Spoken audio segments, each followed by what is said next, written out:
Previously, we discussed the teaching of the 7 Gentile times, an interpretation that links the 7 times of Daniel chapter 4 with the times of the Gentiles mentioned in Luke chapter 21 verse 24.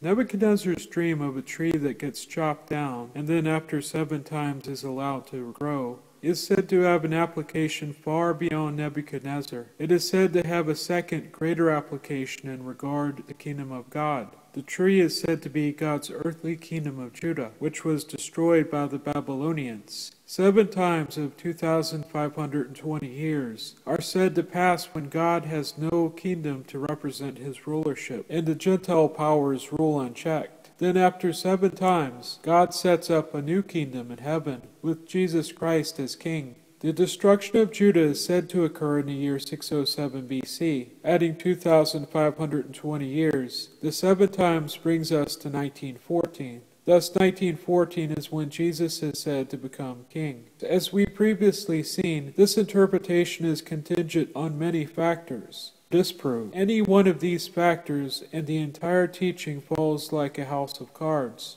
Some of these factors are leaps of interpretation and hard to prove or disprove. Since many of these claims are not falsifiable, we could almost file some of these as not even wrong. However, not all the claims are beyond verification. One of the factors that the Gentile Times equation hinges upon is the year Jerusalem was destroyed. If Jerusalem was not destroyed in 607 BC, the input to the Gentile Times calculation, then the year 1914 cannot be derived.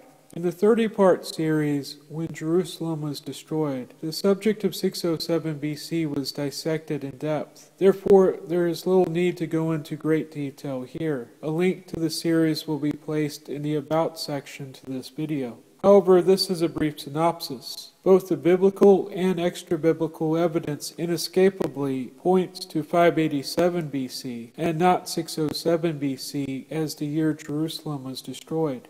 607 BC is derived from taking the year the Jews are said to have returned to Jerusalem, set at 537 BC, and subtracting 70 years that are said to be the time Jerusalem was desolated and the nation in exile. However, when one reads Ezra, it seems the date that the Jews returned better fits 538 BC and not 537 BC. Also, when one reads Jeremiah chapters 25 to 29, one gets the proper understanding of the 70 years, which were the period of Babylonian domination, not the period of exile, or the period Jerusalem was desolated. Jeremiah chapter 25 verse 12 shows that the end of the 70 years would occur when Babylon was punished, which happened when it was overthrown in 539 BC, and not when the exiles returned. The exiles could not start to return until the 70 years first had elapsed. By examining the books of Haggai and Zechariah, we can find that the timing favors 587 BC over 607 BC. Jerusalem was destroyed in Nebuchadnezzar's 18th year. When one looks at the astronomical diaries, they lock Nebuchadnezzar's reign into place. For instance, BAT 4956 contains dozens of planetary and lunar observations that pin down his 37th year of rule to 568 BC.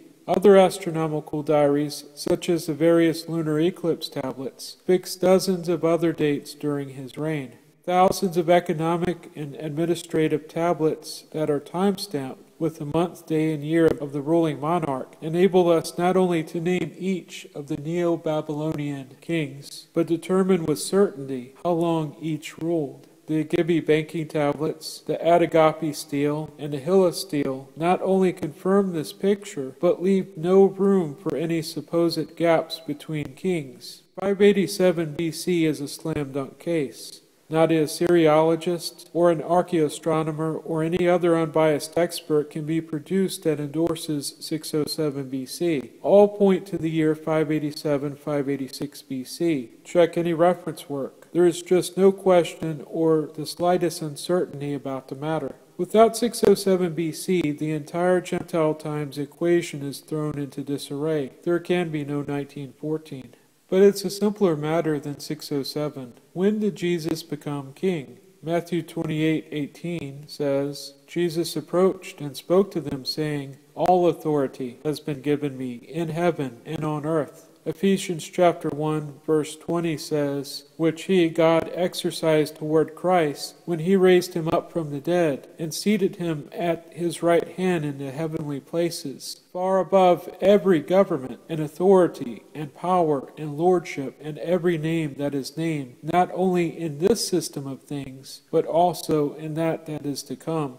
If Jesus received all authority upon his resurrection, far above every government and power, what more authority could he have received in 1914 or at any other time? Quite simply, Jesus ruled in his kingdom from his ascension to heaven onward.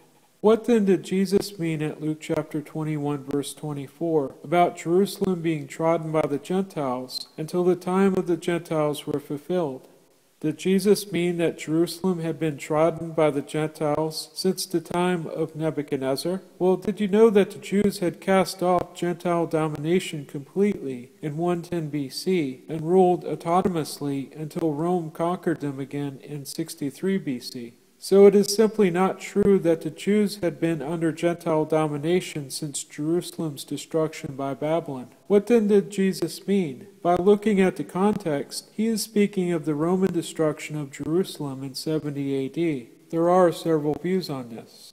To name a couple, some believe that the times of the Gentiles started in that year and continue into the indefinite future. Another viewpoint is that the trampling of Jerusalem referred to the Roman trampling of that city, and that the Romans trampled it until the times of the Gentiles were fulfilled. That is, when in 70, Jerusalem was destroyed and there was nothing left to trample. Therefore, in review, Jerusalem was not destroyed in 607 BC, but 587 BC. Jesus became king after his resurrection, when he was given all power and authority in heaven and on earth. The Jews did not experience an uninterrupted period of Gentile domination from the time of Nebuchadnezzar onward. They had a brief period of casting Gentile domination aside.